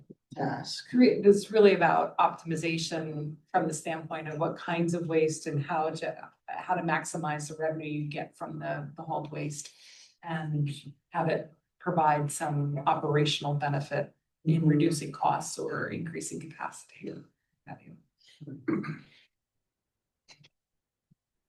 So these are really important projects to achieve the goals we talked about for pretreatment. And of course, the ongoing question mark has been, how do we pay for all of this? We've talked about this several times. I wanted to share kind of a summary of where we are with the financial assumptions and the strategy. So the assumptions that we have included in the financial analysis that Ed did is that Boston Beer revenue of about $3 million a year will go away beginning in 2028. They're planning to put their system online somewhere around the year 2027 and be with us through the whole calendar year, roughly speaking, with some portion of their flows and loads. But we would partially recover some of that loss of revenue through increased charges to Upper Kentucky Township because Boston Beer would become a township customer and they would still have to pay us for certain things. We also excluded industrial growth from this analysis because industrial growth is going to have to pay for itself in terms of other projects. We did include some operating cost reductions through that de-intensification of the process. So that's included in the analysis. And we opted to keep hauler revenue flat, even though there could be some opportunity to optimize that or increase it over time. So the strategy then for funding the $44 million of capital costs that's shown in this 5-year plan. And by the way, the $44 million is pretty close to the full scope of all the projects that we think are needed. We kind of front loaded into this 5-year period because of the potential for new industrial growth that we're facing. So we think that there are opportunities for capital contributions and grants. The commitment from Lehigh County for $5 million was voted on earlier this year by the Board of Commissioners. So we had tentatively talked to them about the hauler program project, which happens to be a nice round $5 million number, we think, as being a good candidate for their funding. But we really want to see how all of the funding comes together to understand the best use of each component. So $5 billion from Lehigh County. The township and Upper Macungie Township is considering a capital contribution of $5 million. We should know that in a month or two if that's coming. The township absolutely understands that this facility serves customers that reside in Upper Macungie Township. So whether they pay with upfront capital or through their rates, Upper Macungie Township will bear a fairly significant portion of these costs. So we'll be continuing that conversation. We also would be looking to funnel any large industrial customer tapping fees that come our way toward these projects. So we mentioned Eli Lilly coming in. We expect them to pay a sizable tapping fee, and we'll be able to funnel that toward these projects.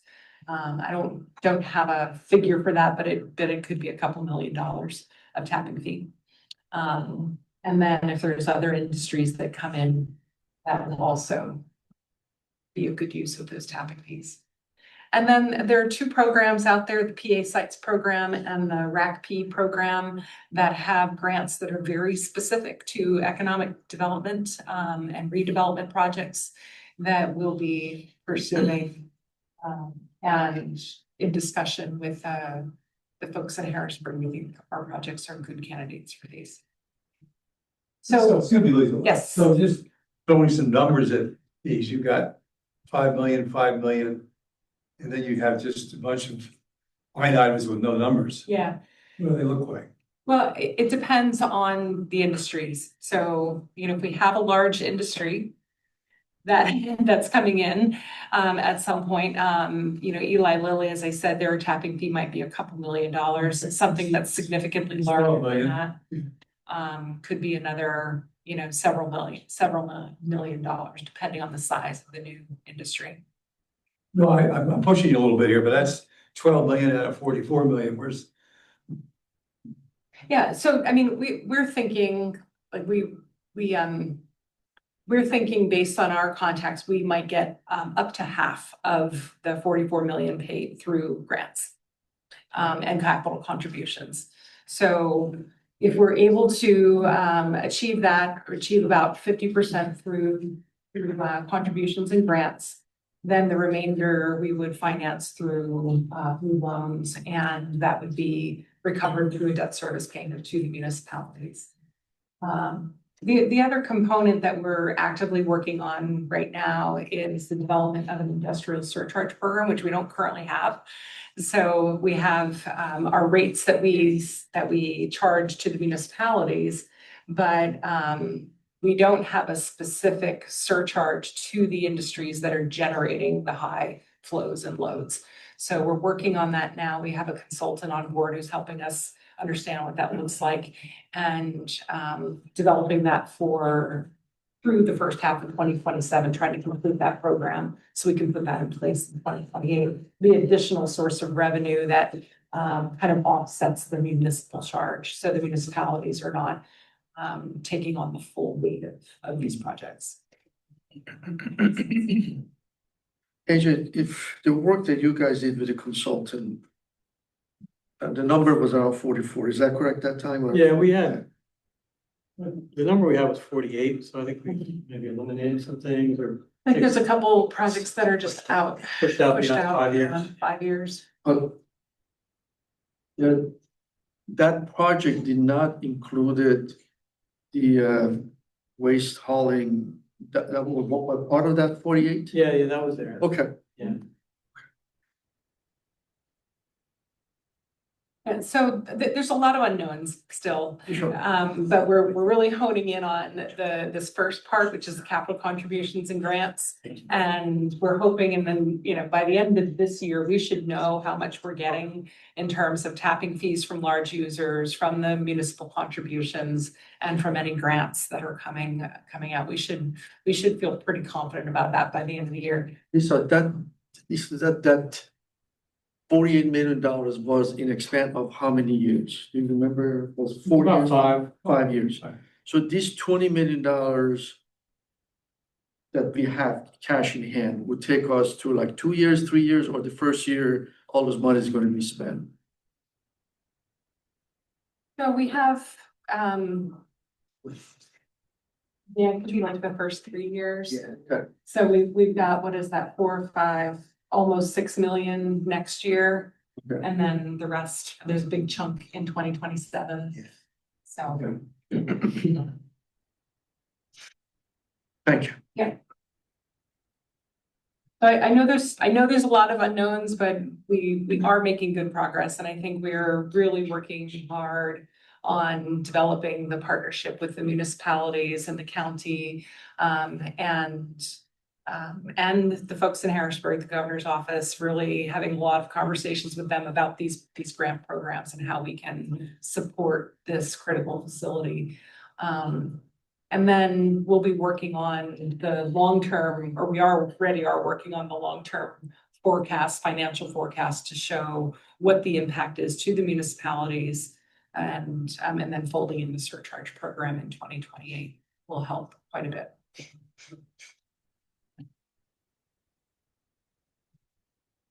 Okay, so here's 2 new projects related to the Western Lehigh. First one is Little Lehigh Interceptor siphon pits upgrade.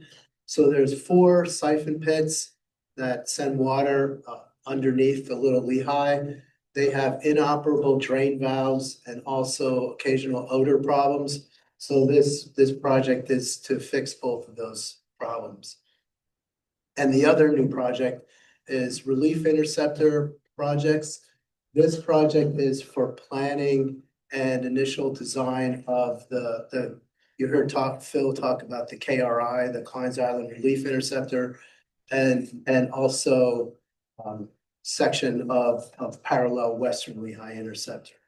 So this is for planning efforts with construction costs and timing to be determined. Going back to the pretreatment plant, the new projects, this is electrical improvements. There's the 2 substations that we're going to replace, and I'll be coming before the board likely in October for equipment procurement authorization for these 2. Here's the solids process improvements. Here's a picture on the left of a belt filter press. There's 4 of them. They're 37 years old. They're in dire need of replacement with a newer technology. And the picture on the right is 2 gravity belt thickeners. Those, as I mentioned earlier, pre-thicken the waste activated sludge from the final clarifiers prior to it going to the digesters to optimize your digester volume and performance. This is a picture of the aeration basin. On the left is an aerial view, and on the right, I think it's a really cool picture, but it's pretty gross. Those are rags that have accumulated around one of those mixers. It's very difficult that the tank is covered. Tank is about 16 feet deep. There's 6 of them. They're each 1 million gallons.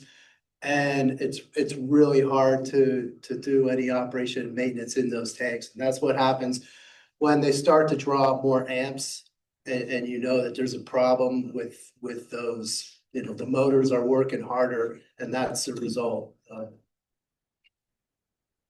And here's a waste receiving station. This is one of the stations we want to optimize. There's 2 existing offload locations. There's been some problems with this station regarding capacity And also, there's been a few spills due to waste hauler error, due to operator error that we need to optimize and automate that station to be able to better accept the hauled waste. That's just one of the locations around the plant, by the way. Here's a picture of the siphon chambers. I'm not sure what number these are, but that's just a picture. They're on the Little Lehigh, and there's 4 of them. And here I like to show these slides. Here's completed projects. The first one is the critical upgrades project.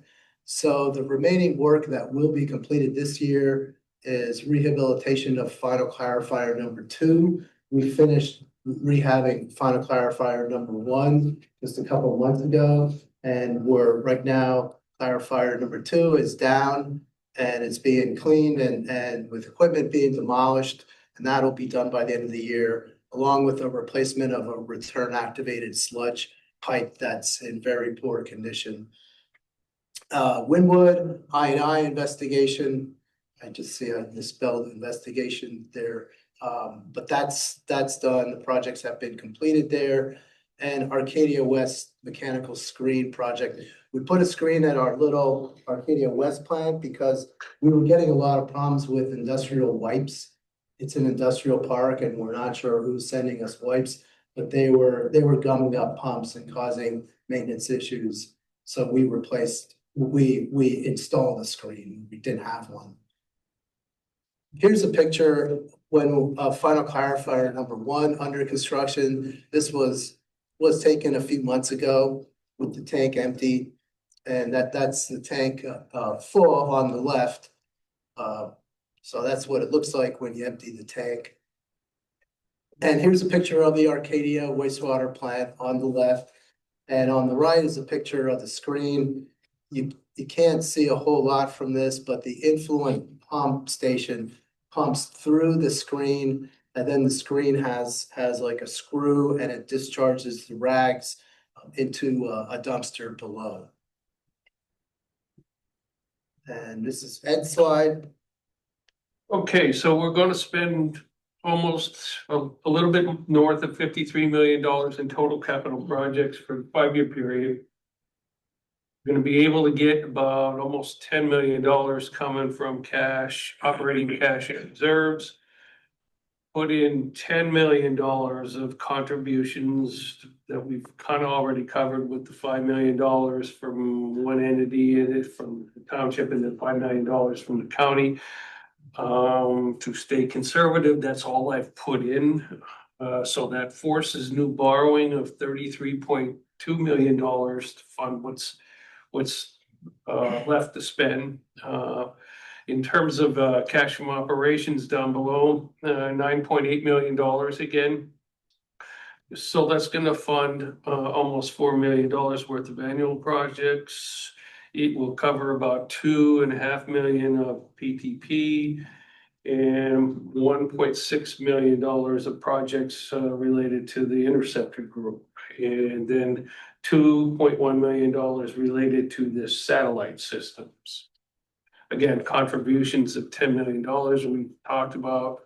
So the borrowing of $33.2 million will be 31.6 for PTP and 1.6 for WLI.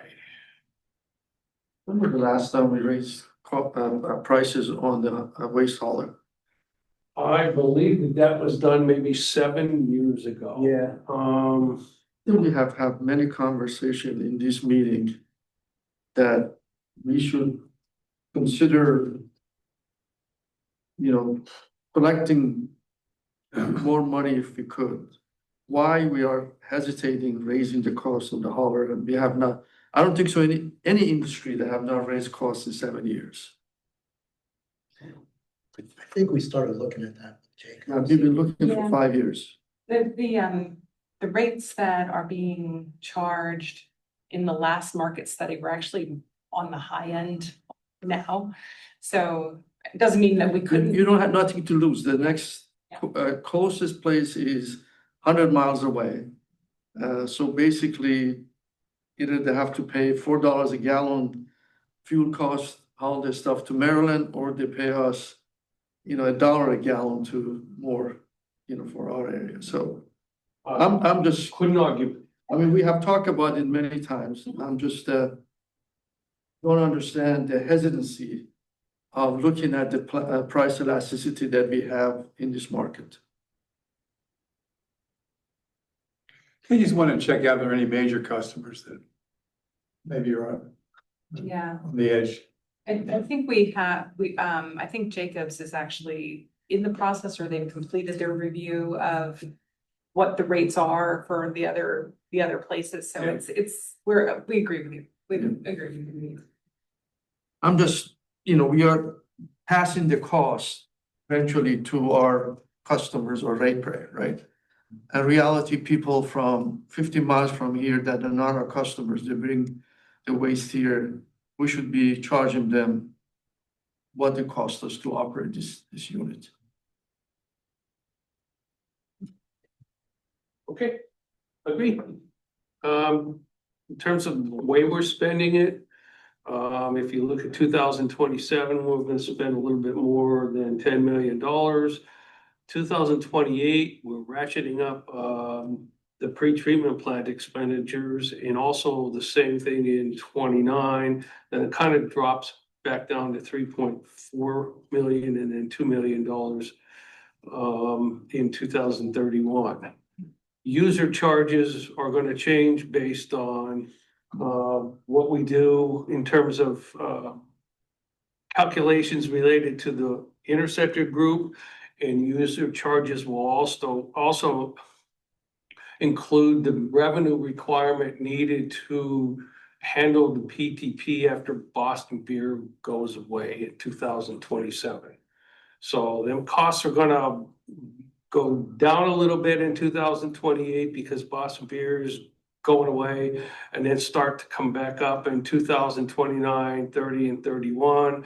It gets a little bit more pronounced when you start to add a little bit more pay-go, because we're really not borrowing in 2030 and 31. We're doing borrowing in the first 3 years, 2.1, 16.5, and 14.5. So in terms of operating expenses, we're just basically inflating what we got at, like I said before, 4.3, 4.0, 3.3 through the remaining years.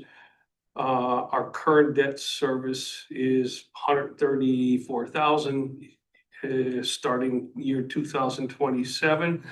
And that kind of goes up because of what we're borrowing to go to $2 million in 2031. It's the user charge increase again is dependent on what's happening with expense, what's happening more with pay-go, and what after borrowing. Cash balances are turning out to be 214 days in 2027. They kind of ratchet down in 2028.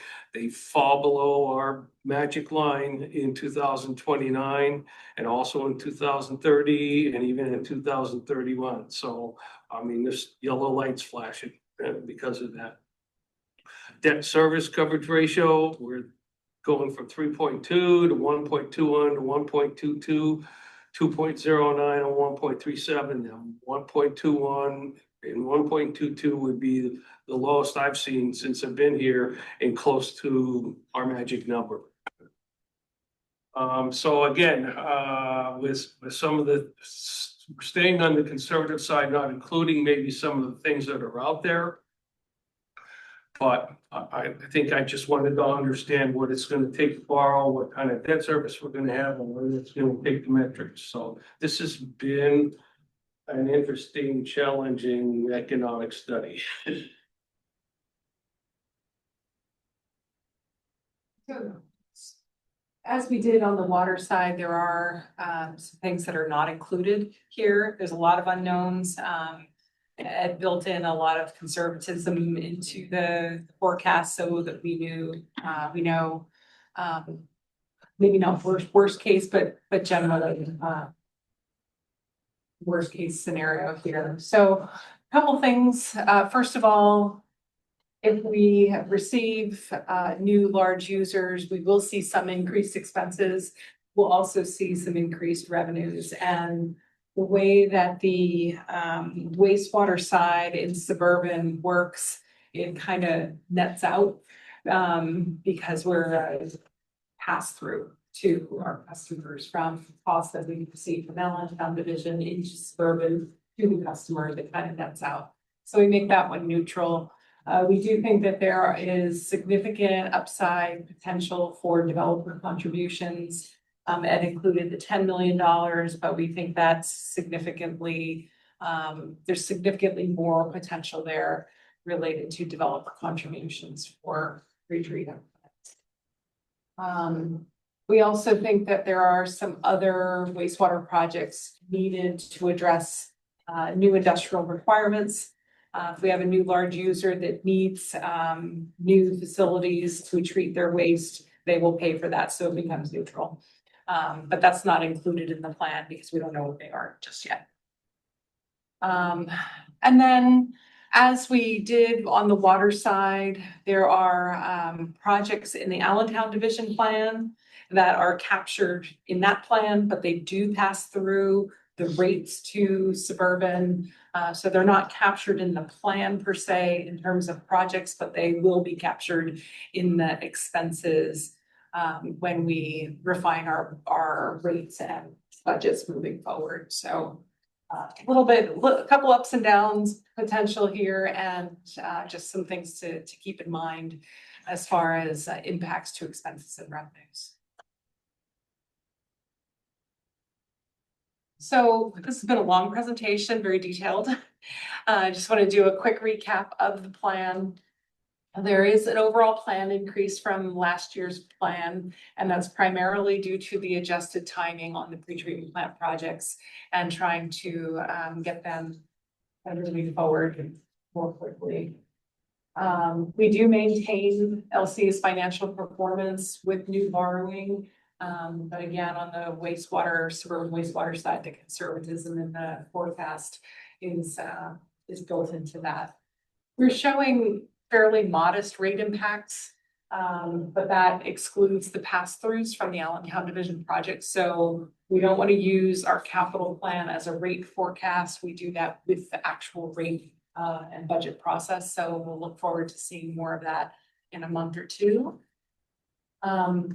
Throughout both water and wastewater in suburban, there are several unknowns that we talked about related to growth, contributions from developers and grants. And this will be a work in progress. There's a lot that we're still working on in the project. So a lot of good work from Chuck and his group and Ed together. So here ends the review of our draft plans. We will release our draft plans to the public and begin the comment period. And we expect we'll hear from the planning commission and the county and the city and maybe some municipalities and bring those comments to you in October, along with any revisions for approval. So I was wondering, so in the past, have you compared, I mean, 5 years is a long time, right? A lot of uncertainty. Have you compared the actual numbers to the 5-year budget? I mean, in the past, when we went done this like 5 years ago, and then now you have actuals, right? And how do those compare with what was in the draft plan? I mean, is there a large variance? I would say for suburban water, probably not. I would say for suburban wastewater, that has the most variation because projects come about sort of magically. And on the city side, I'd say very similar to suburban water, not as drastic a difference. So the bigger one right now that I'm seeing is suburban wastewater. You could look at multiple 5-year plans and see there is a great deal of variation in what we're doing, and that would require a lot of different economic results. So that would change a lot of your. Yeah, I would just add a lot of the projects here, we don't have bids yet from contractors. So it's based on, some of it is very conceptual, like planning level estimates that get further refined as you move through design. And then sometimes bidding can be a real shock based on the economic climate and how much work contractors have. I think it might be a good exercise to just take 1 5-year period and say, this is what the plan was and this is. yeah, I agree. In fact, I would probably like to do that. I'm kind of doing that when I'm looking at suburban wastewater now. I mean, ultimately, the one with the most unknowns creates the most variation. And that's the one that's staring at me now, is the variation in suburban wastewater.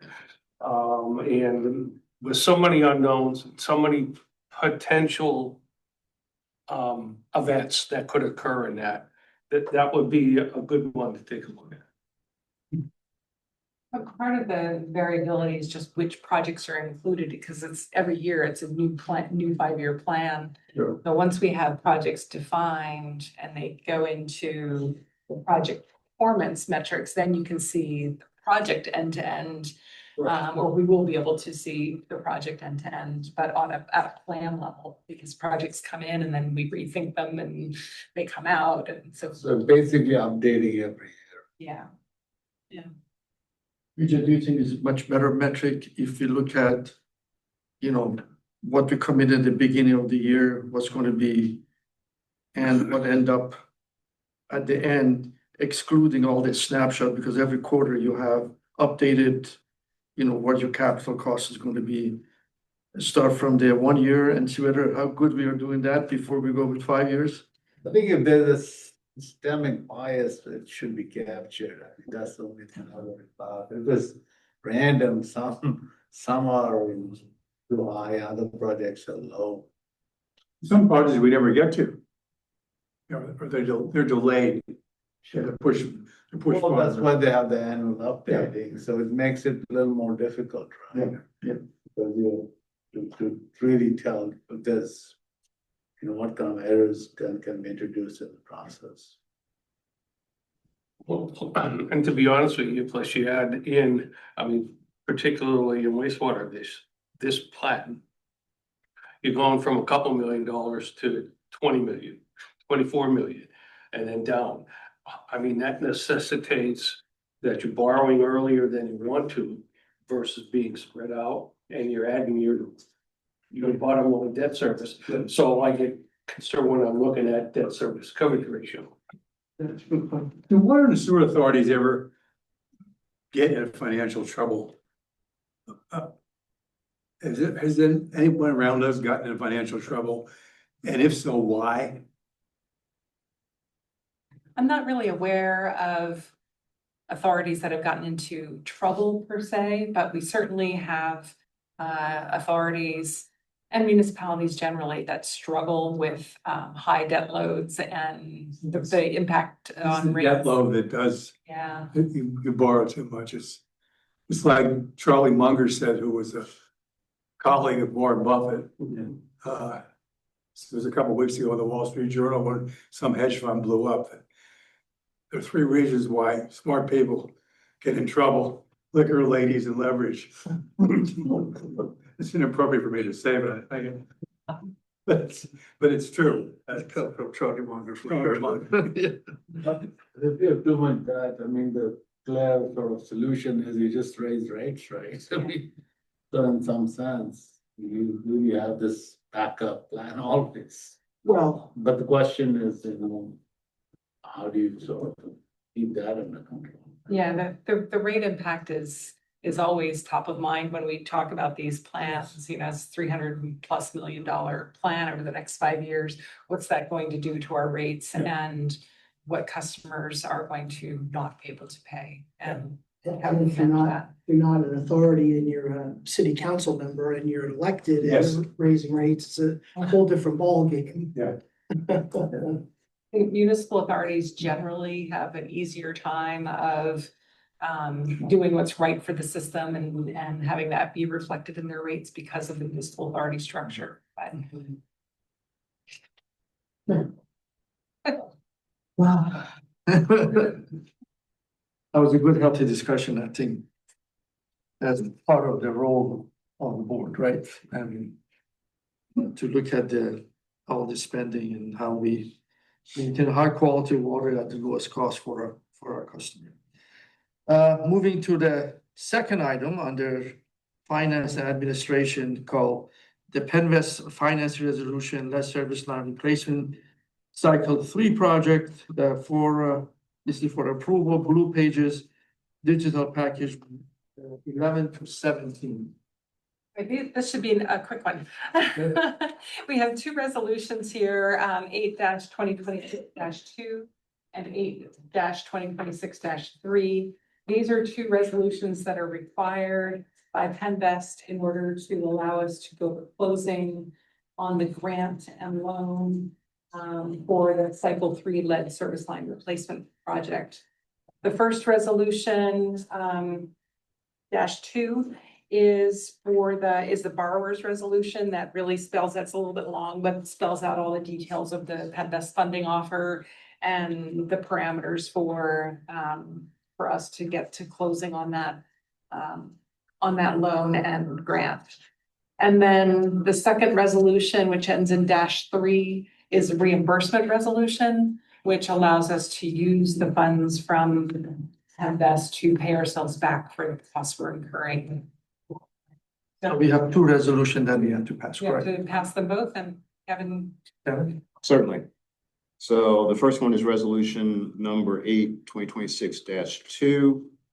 This is in fact a resolution authorizing securing a loan from the Pennsylvania Infrastructure Investment Authority, better known as Penvest.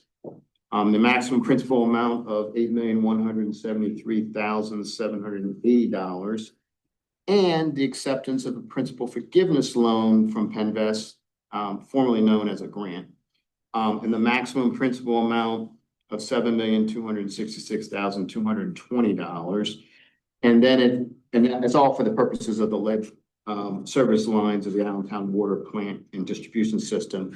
And then the associated authorizations to sign the various funding documents and pay the cost of issuance in relation to these loans. Thank you. Can I have a motion? So moved. Thank you. I'll second it. Okay, motion made by Ted, second by Peter. All in favor, say aye. Aye. You oppose? That resolution passed. The second resolution is number 8-2026-3. And this is basically the official intent to reimburse the authority's general fund once it receives the proceeds from the Penvest loan in accordance with the IRS guidelines. Can I have So a- moved. Thank you, Linda. And will somebody second that, please? Second. Okay, motion by Linda and second by Ted. All in favor, please say aye. Aye. Any opposed? Okay, the resolution passed. Okay, moving under wastewater.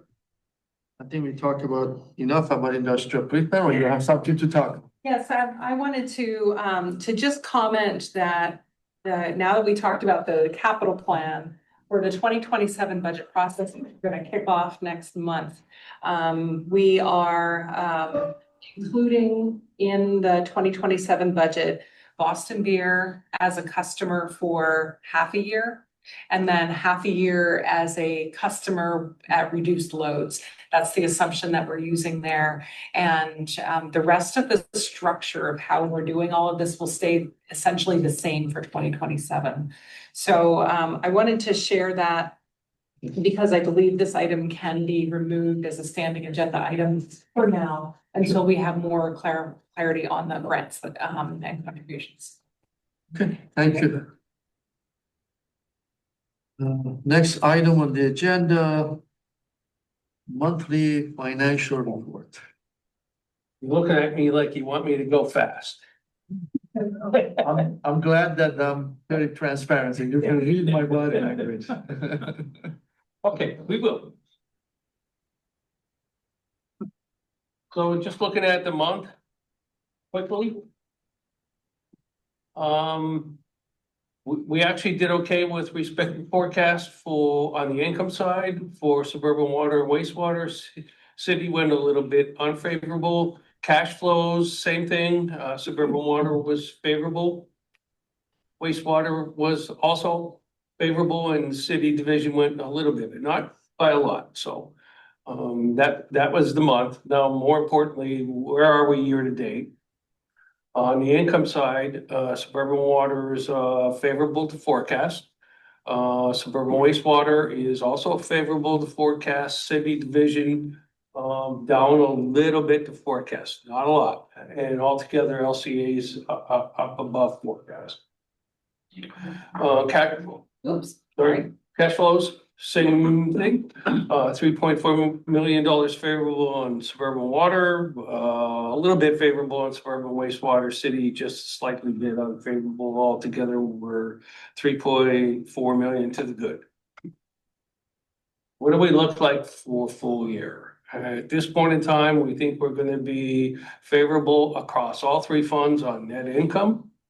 Favorable across all three funds on cash flows. Okay, in terms of where we are on suburban water, we have variance that's $905,000 favorable. Operating revenues were up from higher user charges. Operating expenses were down quite a bit, mostly on the labor side, and also lower discretionary spending. Non-operating items were interest income favorable. And we also had lower interest expense. So basically favorable variances across all the categories on the income side. Picture repeats itself on the cash flow side. Since income was good, cash from operations is good. Financing activities is favorable due to lower debt service, and that's basically a timing thing. We've got a little bit more work to do on how we're timing out our debt service. CapEx is $259,000 lower, and we got some investments that rolled over to cash that we need to put back in the bin. So that ended up being also a timing difference. In terms of where we are full year, we expect to be favorable to the budget.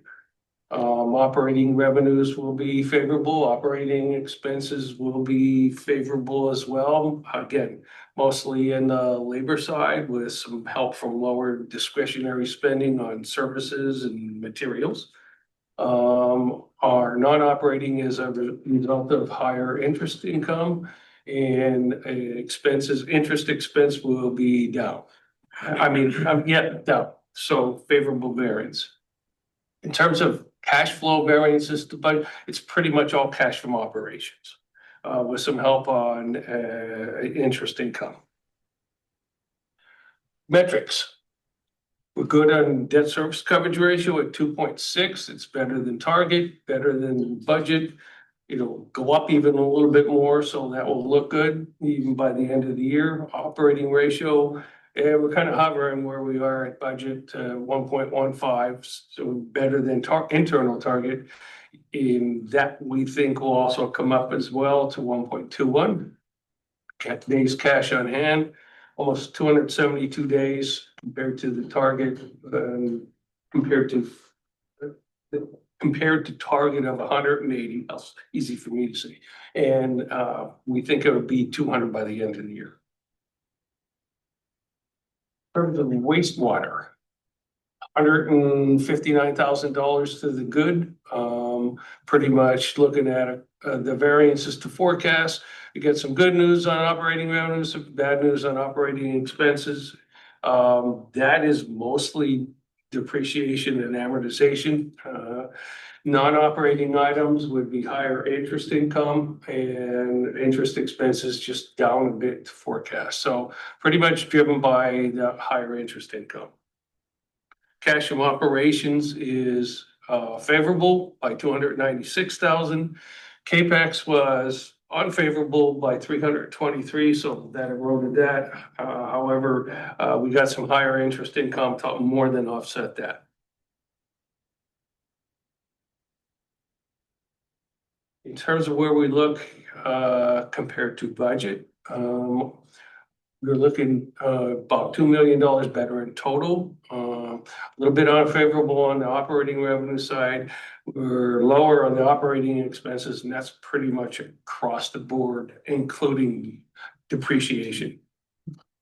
Non-operating is favorable interest income, and again, unfavorable on the interest expense side by 160,000. In terms of cash flows, 705,000 better, a lot from cash from operations that we talked about above. We also have a lower debt service helping us, and CapEx is unfavorable by 661,000, and we're making up with higher interest income.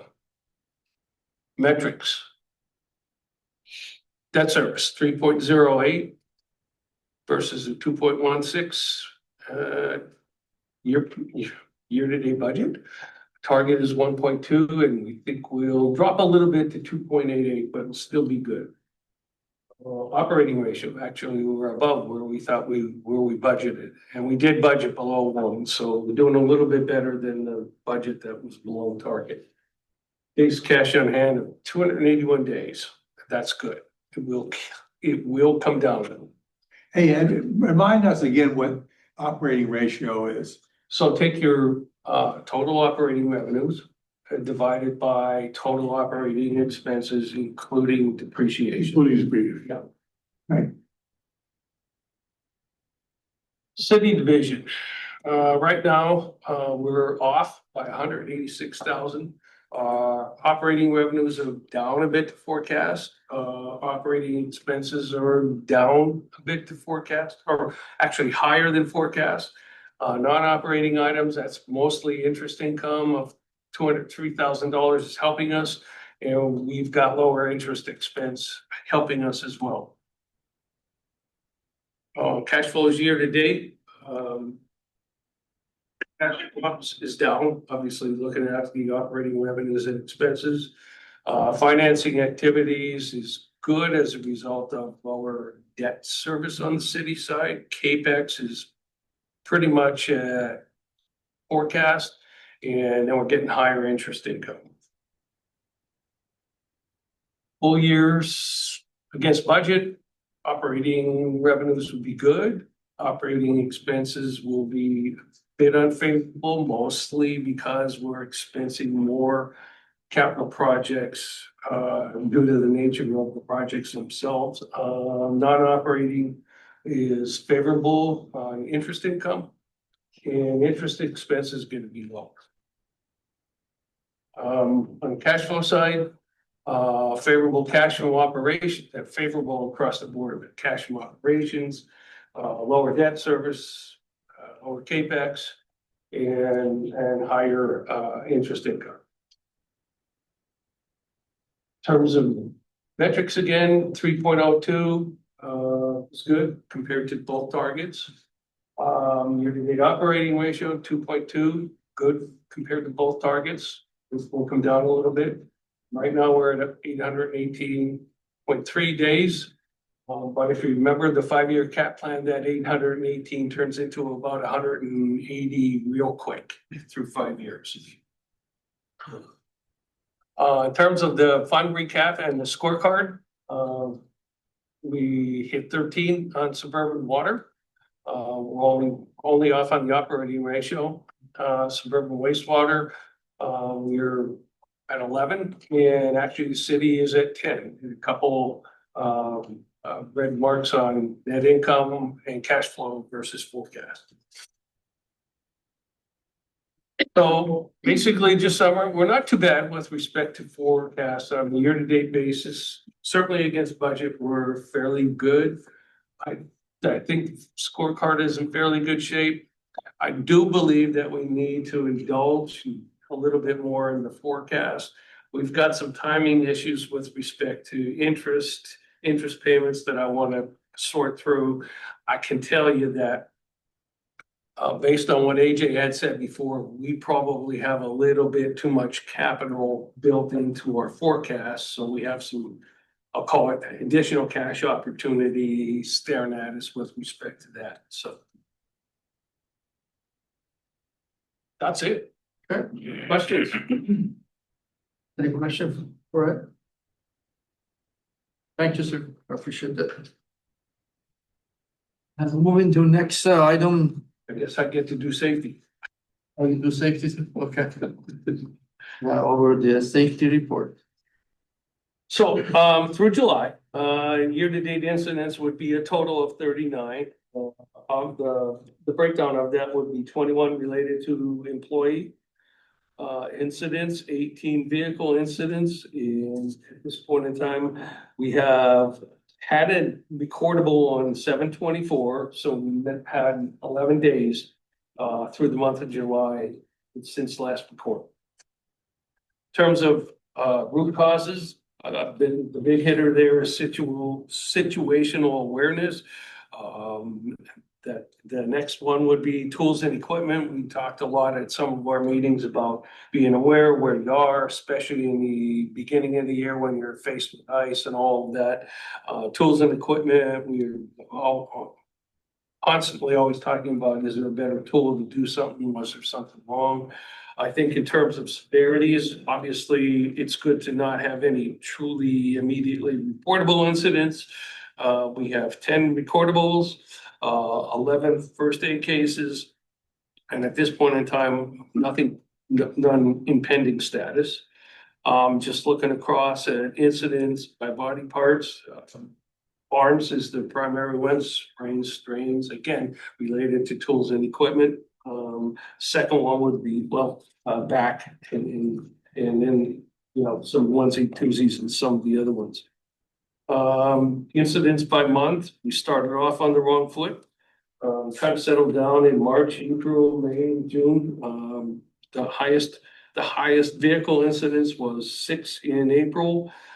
That's settled down to 3 in July, and we still look at all the vehicle incidents intensely. In terms of incident breakdown by type, slips, trips, and falls is the primary breakdown. And then the next would be struck by and against, which is 5. The reports there listed 2 employee incidents in July and 3 vehicle incidents in July as well.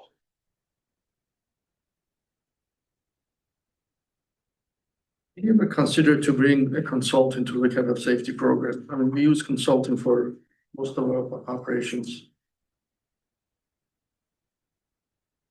We're going to do that. It's a question of when and where do we start? But we are going to be doing that. I've used them in the past in other companies and they can find things that you yourselves won't, and it can be reflected, down the line, you can pay back for it in your workman's comp costs. Sure. And But I want to say that our first attempt at using a consultant would be more for hazard recognition that we're not getting a grasp of right now. I mean, I'm looking at your recordable, right? The person was not wearing the proper safety gloves. What was that, right? I mean, this is just, am I wrong or right, correct? Yeah. It's just, our CEO used to get us the cost of the employment in their products. Right?